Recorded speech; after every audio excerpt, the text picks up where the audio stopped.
Guys, I'm glowing.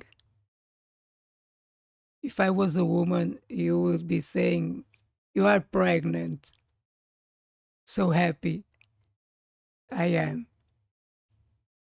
It's amazing. You are amazing. Thank you so much for all the support, kind words, making people sleep. We all need our rest, right? Man, guys, I I thank you so much. I'm so glad some message I try to put out there felt or fell in the right spot for some of you.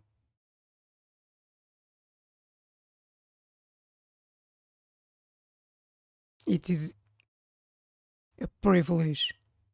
It is a privilege to uh, to be a part of your life. A privilege. Thank you so much, guys. Thank you so much.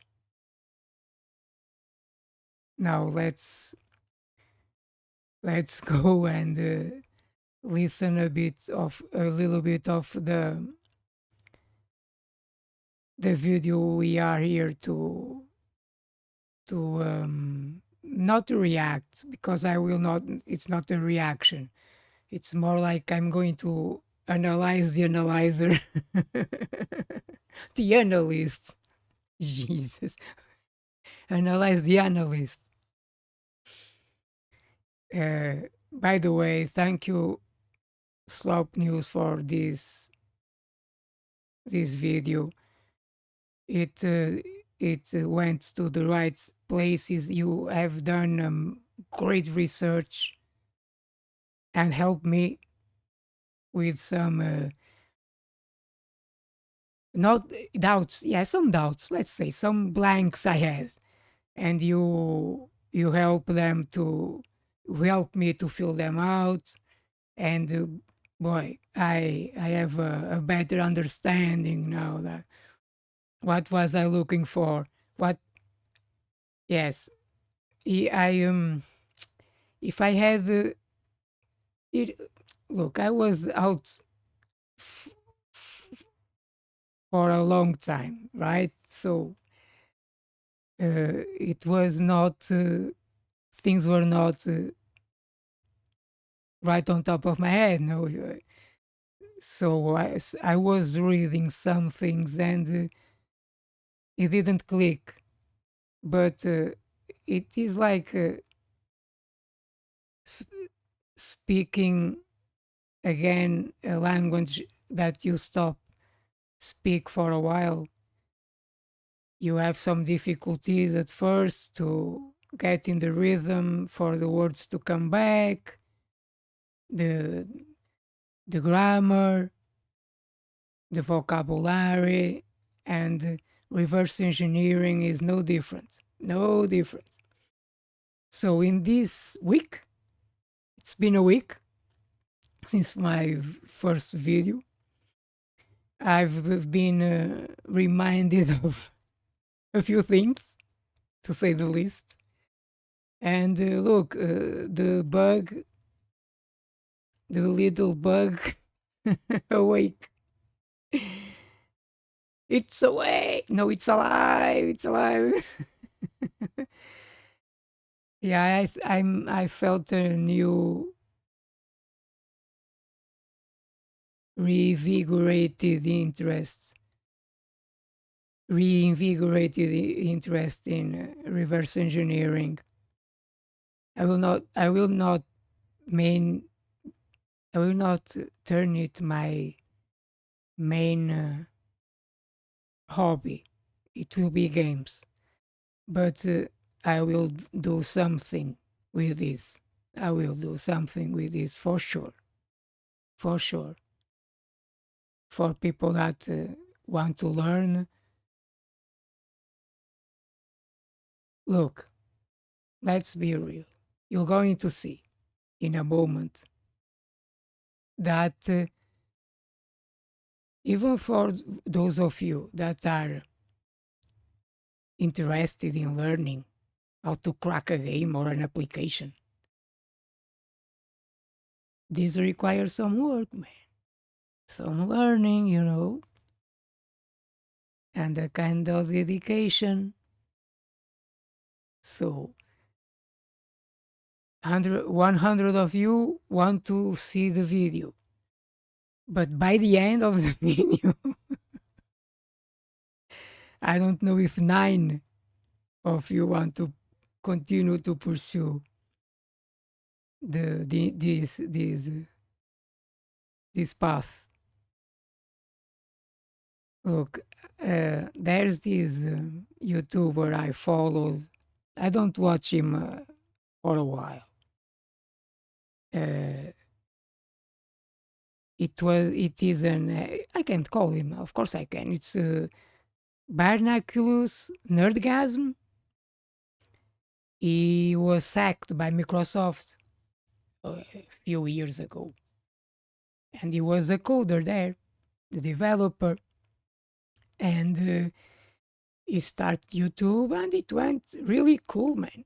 And at the point, he said to his audience, "Look, let's learn how to code," and he started a mini series. Dude, he soon realized that sometimes people have more eyes than stomach. And he shut down the.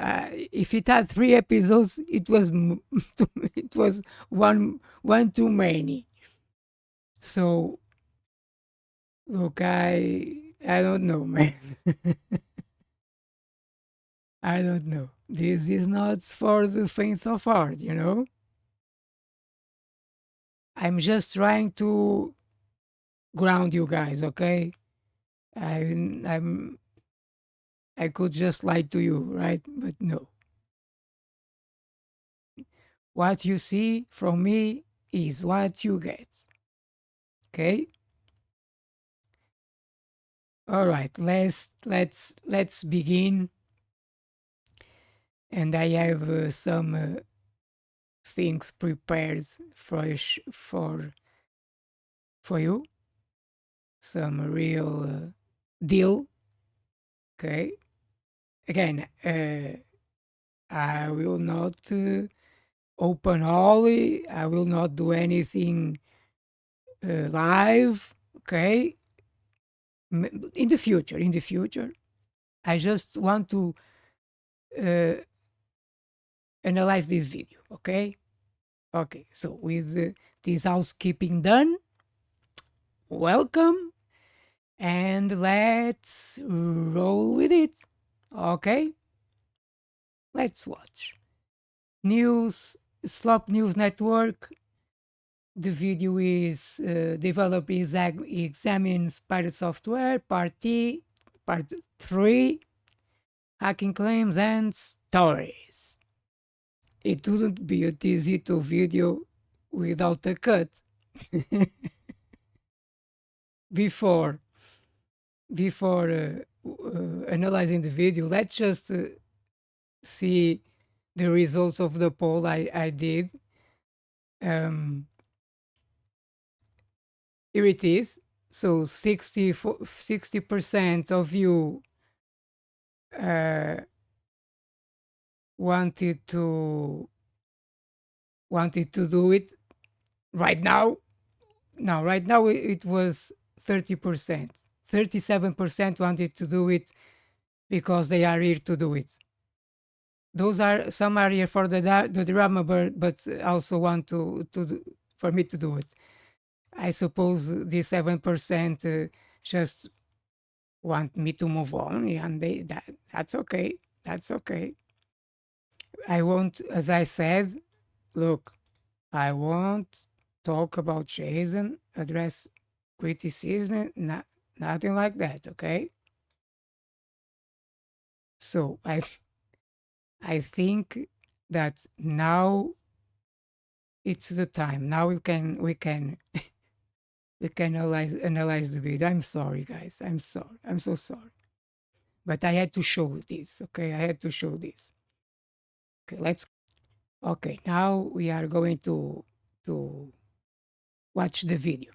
Before we continue, most of Jason's hacking claims are mainly stories, with him being the only source of truth for a lot of them. So for most of this video, I'll just be explaining and teaching about the terms used and how these things generally go, instead of making judgments like the previous two parts. Well, maybe a few minor judgments. Anyways, with that out of the way, let's start going through it. Let's start by bringing up the old VX Underground tweet that Jason responded to, and recheck his YouTube short on his experience while he was at Blizzard. I was one of the guys sitting there pulling down every bot that worked for every MMO that we worked on, everything at Blizzard, The grabbed every famous single one of those, clip. pulled it out into assembly, grabbed the code key from it, removed the polymorphic, found a way to fit it into Warden. Okay, so from this clip, we got a lot of stuff to go over and Oh, cover. yeah. First, Jason worked on anti-cheat at Blizzard, and he dealt with bots. Plus, he did reverse engineering on the bots too, based on his comments. He also worked with Warden, which was Blizzard's anti-cheating tool that was directly Yeah. integrated into games like World of Warcraft. The way Warden worked was, while you were playing the game, Warden would be running and using native API function calls from your system to This collect data is on your computer. This would include things such as what programs you not had that open while playing the game. It important would hash for data what collected we are and here periodically would to. send it up to Blizzard But, servers, where they would try to learning determine if you were about running this any known is cheating programs on your is system also while playing the very game. It also important. has some malware detection built into it too, apparently. It could detect stuff like keyloggers and warn you if your system had been affected. It Yeah. probably has a lot more functionality and abilities, but we'll need real Blizzard employees to talk about those details. Back to Absolutely. the short comments. Jason also pulled down tons of bots, pulled them all out into assembly, grabbed their code cave, removed the polymorphic, and then fit all this back into Warden somehow. Now, the issue with this clip is, while all these terms make sense on their own kind of, together this ends up sounding like weird nonsense he made up. This is why the VX Underground Twitter account is calling Jason out in the tweet. Also, for anyone that doesn't know what VX Underground is, it's a site that possibly holds the world's largest public collection of malware source code, samples, and papers. This is an Guys, when someone with this kind with some kind of credentials calls you out, you have two options. So you either, here's the thing, if you say something but you say it oblivious that you were making a mistake. You make a claim, but it's wrong. But you had no ulterior motive. You know you don't have any reason to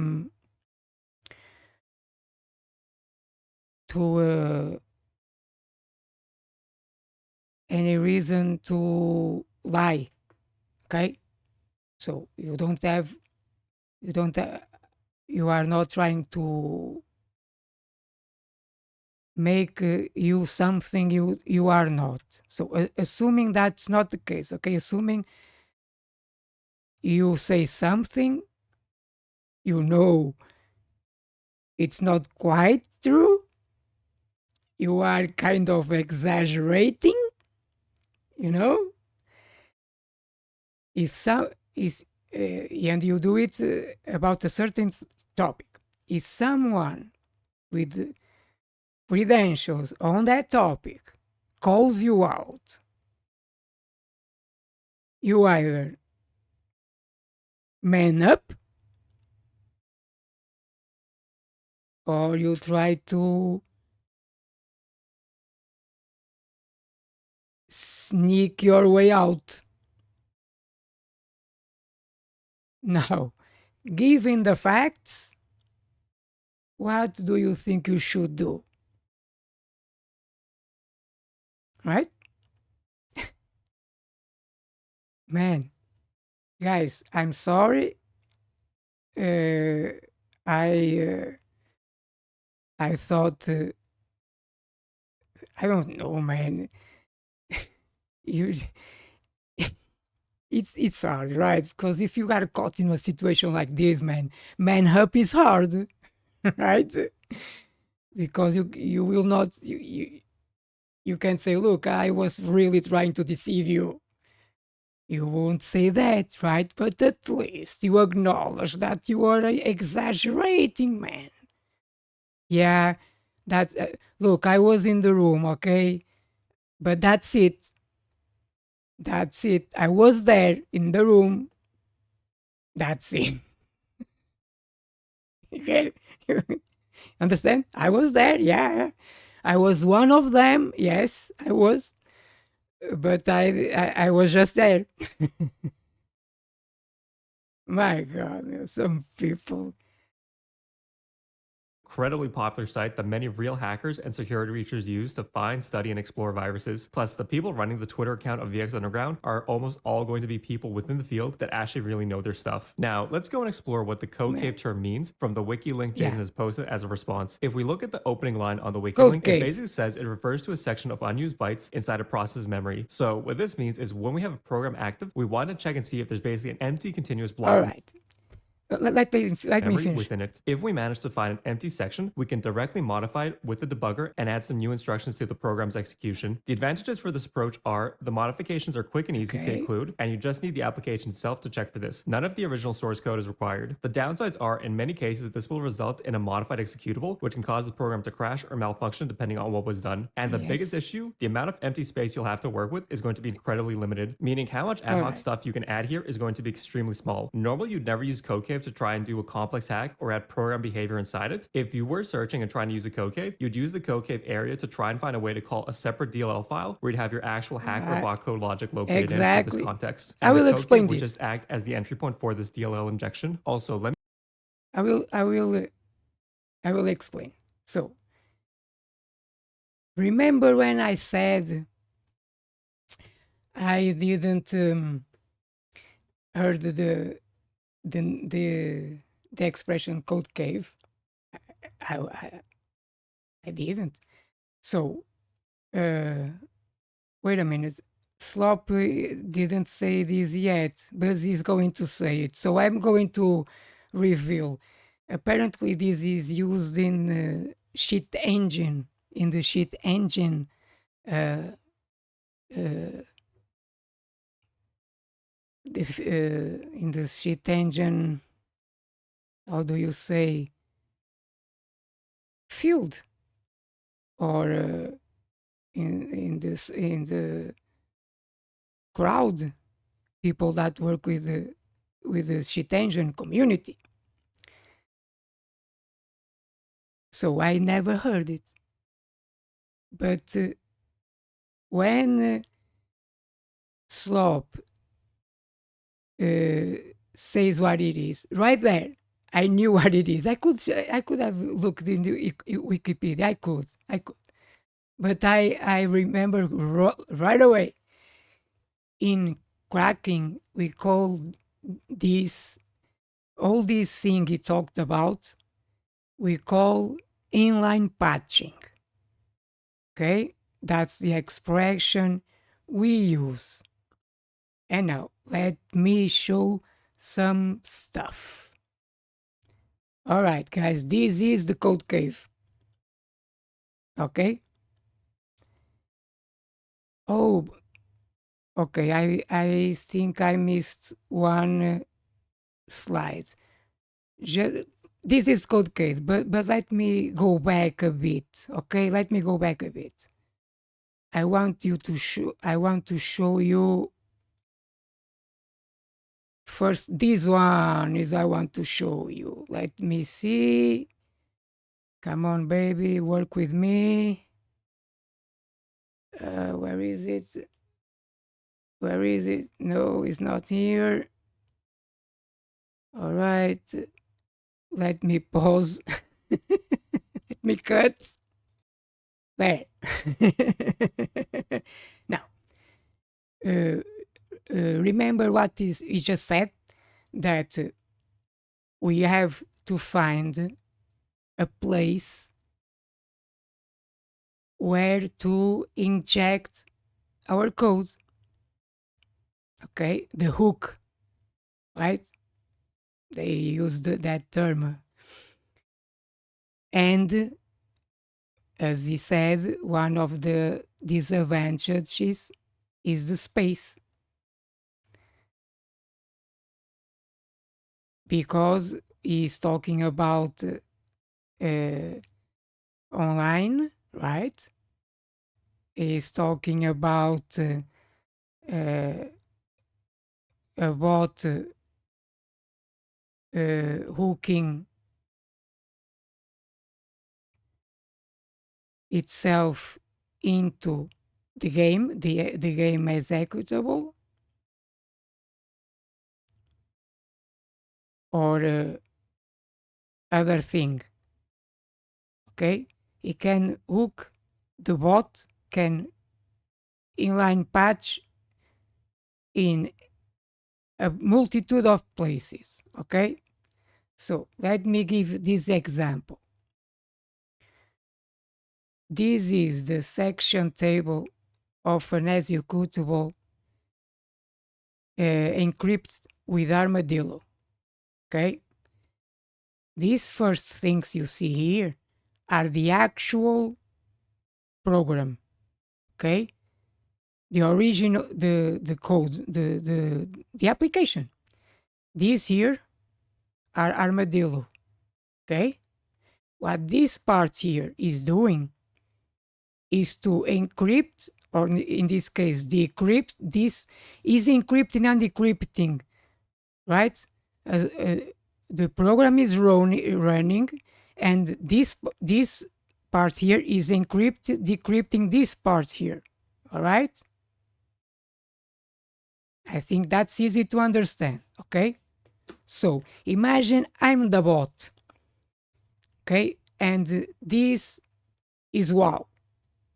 Okay, I will try to find a place here to inline patch myself. All right, and that's one of the reasons it doesn't make sense. The what Pirate Software says, it doesn't make sense because the bot doesn't hook itself, right? Anyhow, so what can I do as a bot? Look for a place with code that is unwritten. He says on Jason says non-volatile memory. Well, non-volatile memory is the hard drive, dude. Yeah, right? How the fuck will we patch the bot's hard drive? Is he in the? Does he have access to the client's computer? I mean, access to, no, not to collect data. No, to patch it. Okay, it's an all kind of words, a can of worms. That statement. So I'm the bot. Okay, I want to patch the game, inline patch, put my little nasty paws to do what I want. I find a place. I will inject myself in this section here. Okay, be that. That's where I want to inject myself. But this P data is not totally empty. It has written a code written, so I have to look for a place where there is none, and that comes with 0, 0, 0, 0, 0, 0, right? That's how it appears. And now I can show you the second. So I am injecting, and I'm looking for that place to sneak myself in. There it is. See, I censored because I don't want people to know what application this is. I'm not saying it was me that cracked it, okay? I called the, how do you say it in invoke the fifth. I will not say anything that can incriminate me, even if the crimes are prescripted. Prescripted. It's been 15 years, dude. So this is the section I want to inject myself. See all the zeros? This is empty space. Okay. Now, inline patching. Let's see the definition. Okay. So I can start from there. Okay. These IA explanations are not always correct. So trust them only if you really know, okay, what you are talking about. There are plenty other places where you can share, but this is accurate. So, see, inline patching, also known as inline hooking, is a technique where parts of a program's code are modified at runtime while it's running, okay, to redirect program execution to a different set of instructions. Oh, that means we have to find a way to move the code, the program, to read the code we want, okay?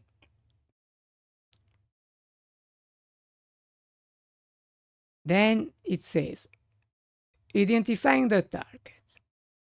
And then it is often the original place is replaced with a jump instruction. Remember I told you about jumps and the nanomites? But I don't rarely, for my inline patchy, I won't say never, use the jump. I use a push. So let me show you. All right, here it is. Now, I imagine I'm the bot. All right. I have to redirect the program, the application, right, into reading my patch, my bot, right? So first I have to find a way to move him there, and that step has to be done in the code, not in the in the um, in the place with no code. How else could I redirect it, right? The program has to be running and has to reach a place where it moves to my little bot and then it does what I want. Okay? So I use this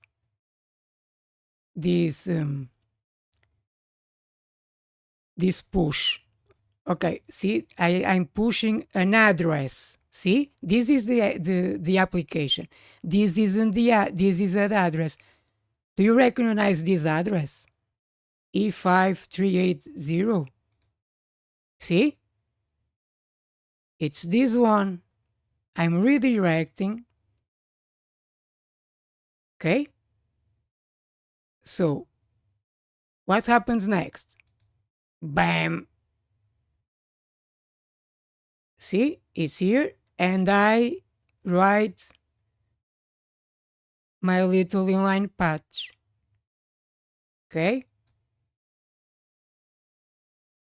So, oh, look the push and the pops. Remember, these things are connected and have to be precise, right? I can't have two pushes and one pop. It will overflow the stack. And see how I put this is a resistor, see? This is another. Then I do it backwards. See, first is AD, then FD. I inject here. What I'm doing here, guys, is finding ways to bypass Armadillo defenses. Armadillo is decrypting itself, okay? But I don't want Armadillo to know that I'm there, okay? Okay? So what I am doing, I am patching here pushes to other places in the code where I know Armadillo will be decrypting the code, right? See this? A53835 is this. See? But I'm patching it here. See? This is in the code, in the running code. Okay? You understand? And then what I do is to restore the original code I modified with the push. With this push, this here had an original code, right? That I replaced. I have to put it back, and I put it back here. See? Then I push the address, this address, to come back. I will come back to the same place, right? You see how this works? Okay? And I will do this until I get close to the original entry point. That is, close to the point where all the application is decrypted by Armadillo. Okay? So this is online inline patching. Armadillo doesn't even know I was there. If I was a bot in WoW doing this, WoW would never know I was there. Of course, that's why there are people looking. Okay? Okay? Isn't this fun? Okay, guys, let's go back to the video. Now, what I've shown you was an executable with code cave in the pdata section of the same executable. In this video, we will be talking about DLL, dynamic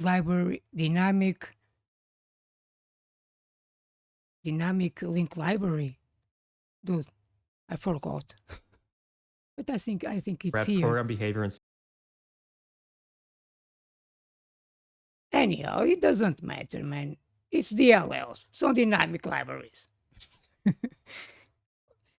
So what he says that it uses a different place to inject, okay, but otherwise same principle. So let's listen, and having the knowledge I shown you to see if you understand it better. decided. If you were searching and trying to use a code cave, you'd use the code cave area to try and find a way to call a separate DLL file where you'd have your actual hack or bot code logic located in for this context. And the code cave would just act as the entry point for this DLL injection. Also, let me explain what a dynamic link library So or DLL file they is are too. Just trying like how to you have an inject an executable that's old filled with compiled DLL. code that your See, system it's can run just not a directly. little bit DLL of a files code also like include I compiled did. code. The major difference is Okay, DLLs are a it's separate a file and they DLL. can be used by multiple other applications. For example, the code to create a window on the Windows operating system exists in a DLL file and other programs use it. Another big thing is, like the name implies with dynamic, the code inside a DLL can change, and the main program the next time it uses DLL will run that new code. Back to the code cave. I was also curious where the term code cave is normally used, since Yeah, this is a that's pretty what I'm talking unusual and about. not often used hacking term. From what I found, it seems to be incredibly popular within the cheat Yes. engine user-based circles. For those that don't know what cheat engine is, it's a program that allows you to view an active game's memory and modify the memory values directly. So let's say you were playing a single player offline game and you opened up cheat engine. You could do some simple stuff like find your character's health memory value or level and I set mean, them to the max. very You can also simple try doing the code cave stuff by finding that thing. We area are of unused talking memory and about try to create a one, custom two, hack there. The three hack would be fairly limited a and word, simple due to 4 size constraints, bytes though. at Think something most, like the I God No think. toggle. Now, while Cheat Engine can help you screw around with single-player offline games, it's not exactly a good tool to use with MMOs like World of Warcraft. The reason is with offline games, all the logic, updates, and variables are only on your system. This is what we call client side. So if something is modified with Cheat Engine, there shouldn't be any big problems So since the client side is your side, okay? Your computer, the players. That's the client. The server side is where the game is running. Sorry, not the game is running. The infrastructure is. there's nothing else that needs to verify these values and data besides the game itself on your system. With MMOs and online games, on the other hand, this ends up in general being a very different story. Yeah. MMOs have both a client side and a server side component to them. What this means is while the client side can be the game executable, which will be responsible while it's running to handle stuff like drawing and rendering the game itself, the server will be where the actual logic and values are being executed, read, and set to a database. Meaning, if you make changes on your side in this case, then when those values are sent up to the server to update and save, they'll more than likely have lots of checks in place to prevent getting bogus Exactly. values and to stop cheating. This is very basic when dealing with online requests. Pretty much all servers are built with the idea of never trusting anything a client sends to it, meaning all the Exactly. That's why when in the case I was talking about when we are only patching our executable in our machine, it's way easier because you just have to deal with the program defenses and checks themselves. You are not dealing with the online checks and balances. So it's a little bit different, right? But the principle is the same. values that are made up with Cheat Engine and sent should be checked and verified again on the server before proceeding within a well-built server application. So let's say someone tried to go from level 1 to level 99 in World of Warcraft. When the level up event happens and the data is sent to the server will more than likely do something like the following. It will read the current database value that has your level, then it will check your level or the XP amount you currently have and the projected amount you've sent. Then it will probably have some safety and anti-cheating checks. For example, something like if you're leveling up multiple times in one sent data packet to the server, that's a pretty clear sign you're cheating and it could flag you and have you banned at this point. Another example, if you tried sending an insanely high EXP amount that should be impossible to get through legitimate means playing the game, the server might realize you're cheating and ban you, or they might have a safety check and cap the EXP value to something more normal and sane for the game. Regardless of what is actually happening within the server logic and what they have in place, the cheat engine approach wouldn't really work in most cases since the modified values aren't being used and saved directly on your system, but on the Blizzard servers, which Or exactly. See, it happens. Cheat engine works on your client. People look. I like Dark Souls, and I see people using the cheat engine, for example, to make a challenge run with a specific build right from the start, so they can use that. But as you can see, it's very simple things, okay, and done client side. So the fact that the term code cave was used at all, it's a massive red flag. Red flag, man. What? Shit engine in WoW?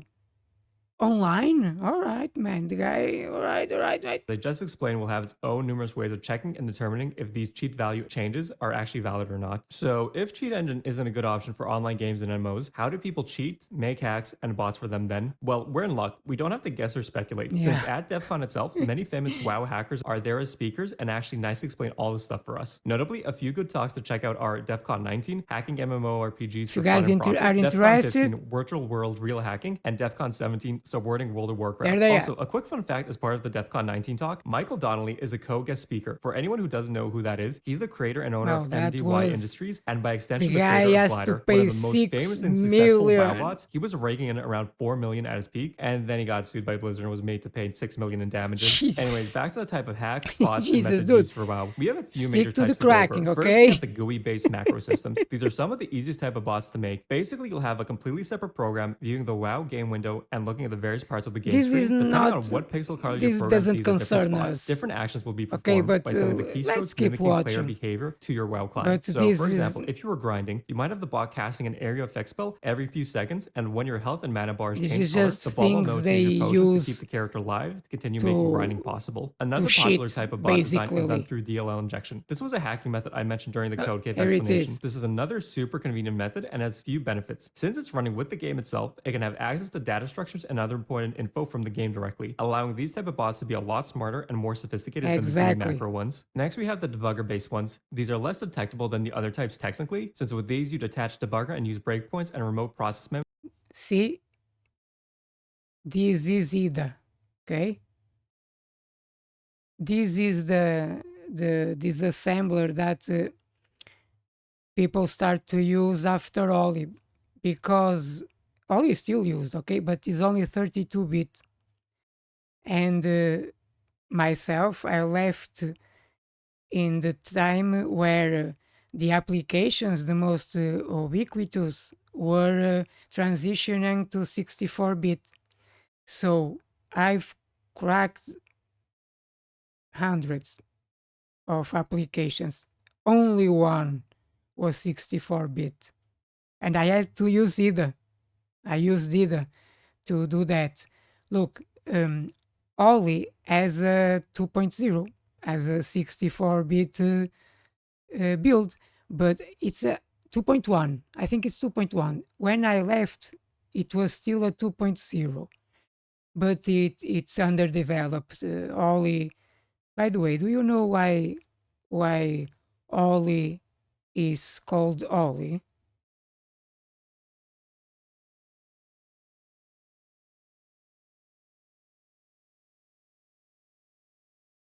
Oh, here it is.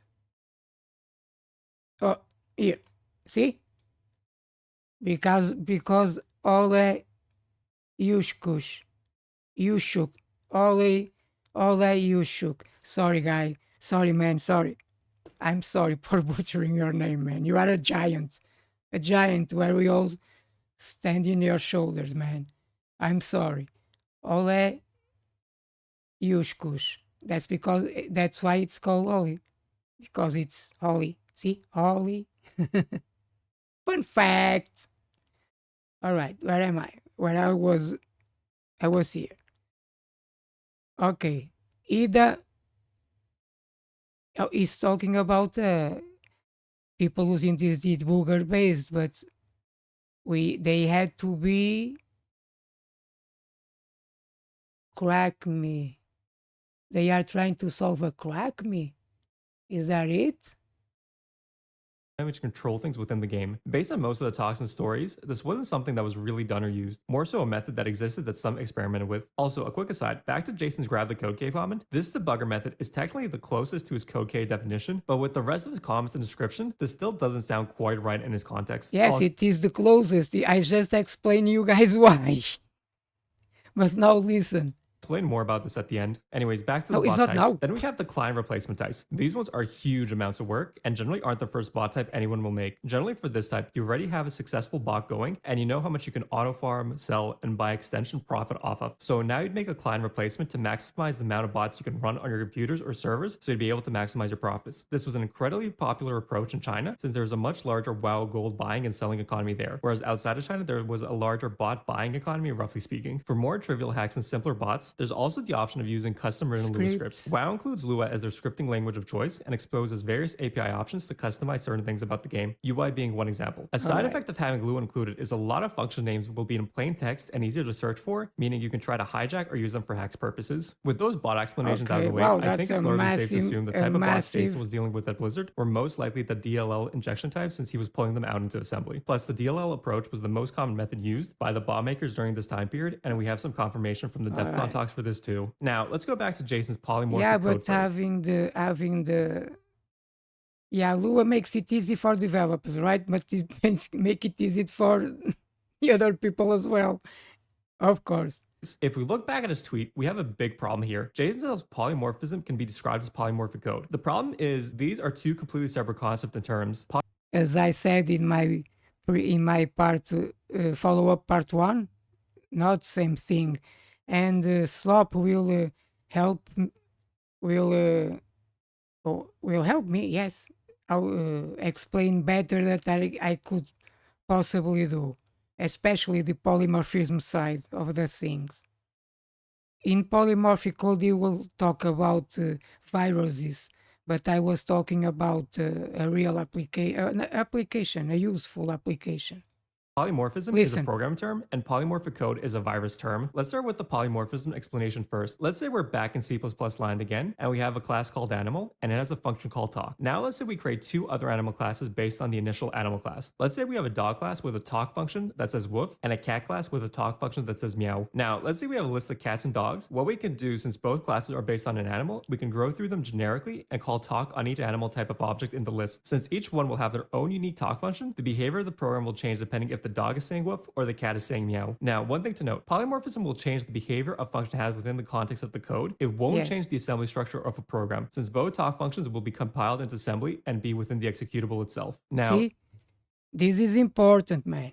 See, for our intents and purpose in cracking, in disassembling, this polymorphism has no impact. And as far as I understand, it is done while coding. While you are coding, before compiling, you do the polymorphism, all right? Then you compile the code. But when you compile, when it's time to put it in machine language, it will make no difference.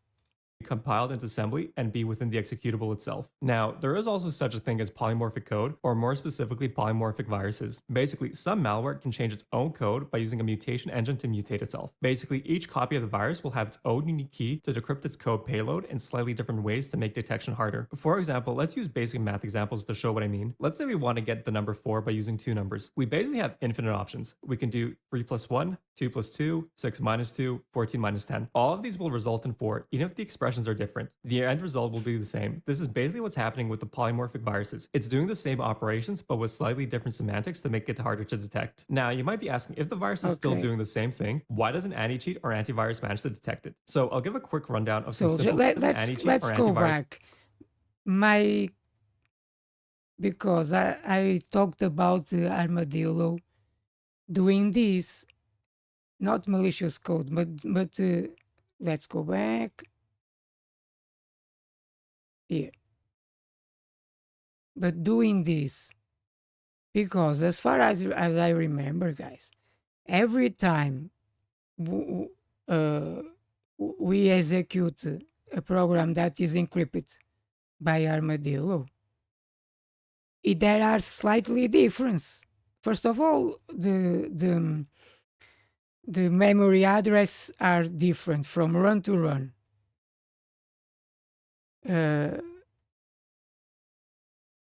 Then there are little difference in the code, but I might be just wrong, man. And the polymorphic engine I was really talking about maybe is not the same thing. It's just encryption only. I am making myself clear? I was arguing in my part one that Armadillo was used as a polymorphic engine, all right, in the sense that it encrypted, and while encrypting, it will change the code, but not without changing the final result, right? And I still think that's the case, man. I will come back to that, okay? I will try to remember better what Armadillo did. But this is nor here nor there, man. The the point remains. The polymorphism and polymorphic code are not the same thing. engine to mutate itself. Basically, each copy of the virus will have its own unique key to decrypt its code payload in slightly different ways to make detection harder. For example, let's use basic math examples to show what I mean. Let's say we want to get the number 4 by Okay, using let's go 2, 14 front, minus what's happening to detect. Now, you might be asked a rundown of some simple methods antiviruses and anti-cheat use to detect threats. Most antivirus and anti-cheat tools will check for a few quick and basic things, like DID or name of an application. Yeah. Another way these tools will detect See, malware is to they understand, have a right? huge database worth of assembly and script blocks that are commonly used in malware. So when they're checking over a program and they See? Jump. This is in 3. These, oh, by the way, do you remember when I said that Armadillo changed the jumps? They changed this to this. They changed this to this. See? It was always a int 3 hardware interruption code. It gave you an error, basically. That's what's happened. It every time it reached that pop 800000. I think I have one I can show you. Wait a minute.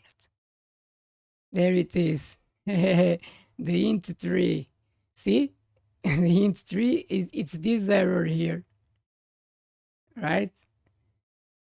Don't bother with this. We'll talk about it in the future. Nothing that is important right now. Okay, don't think about it. That was the kind of error those int 3 spat out. All right, back to it. detect a matching block worth of assembly and script blocks that are commonly used in malware. So when their malware is, they have a huge database worth of assembly and script blocks that are commonly used in malware. So when they're checking over a program and they detect a matching block of code to their database blocks, they can be pretty sure the program is malware. Okay, with all those explanations out of the way, let's go through Jason Short again piece by piece now. I was one of the guys sitting there pulling down every Now, bot that worked with for all, every with MMO. all the information I gave you, see if you yourself can find the holes that we worked on, everything at Blizzard, grabbed every single one of those, pulled it out into assembly. All right, so we managed to get his hands on the bot See?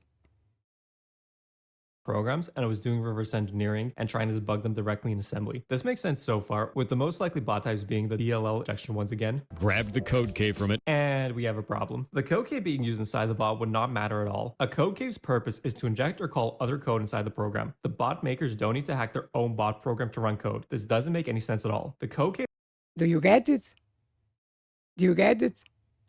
would exist inside the Blizzard game files, not inside the bots. Also, you wouldn't be grabbing a code key from anything. If you have a debugger open and checking a program and memory, you're already in the area and tooling to look for the code key. Again, you'd be looking for a small area of unused memory. There's nothing here to grab. He's using, like I said in the other video, he the way he said it didn't make sense, because what will he grab if he was already there? Grab what?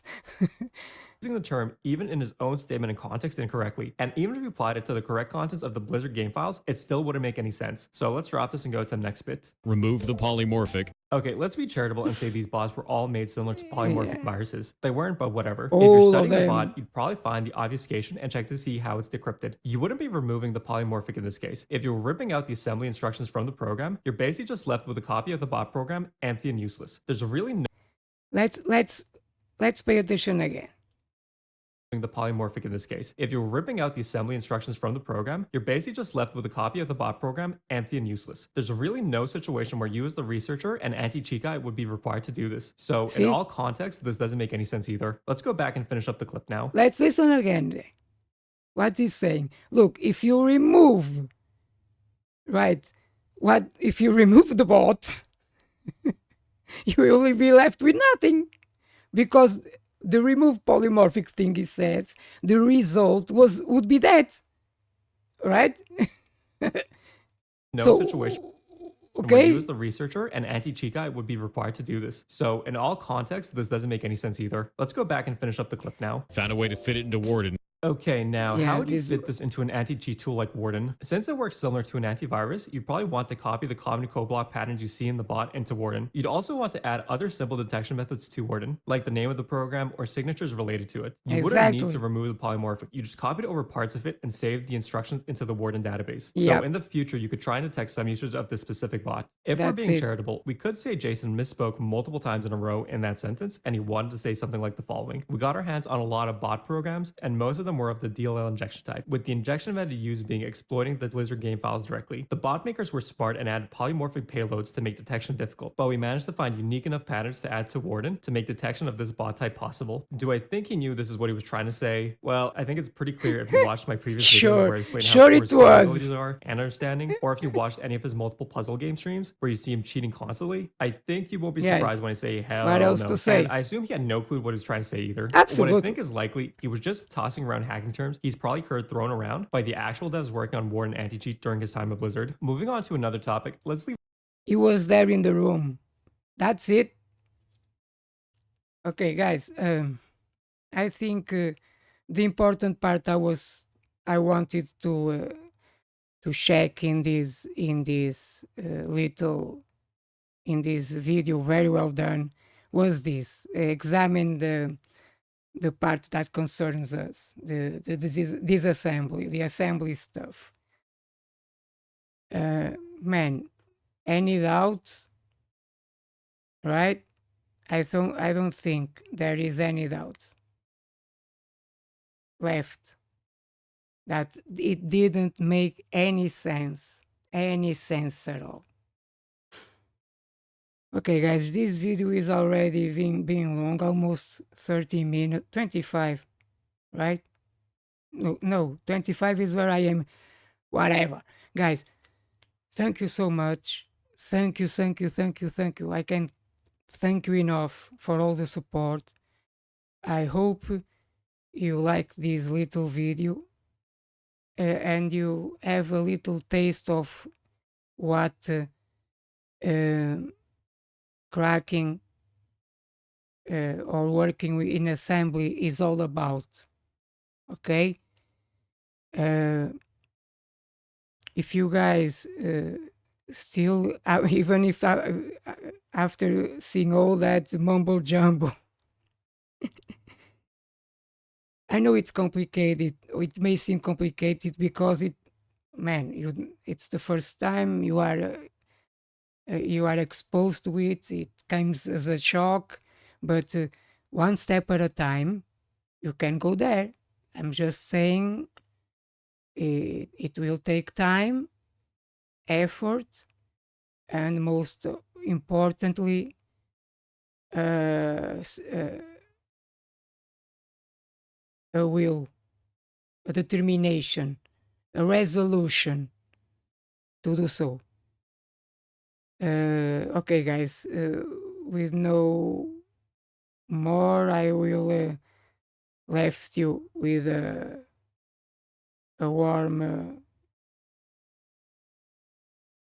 hug, and I can only wish you a good one.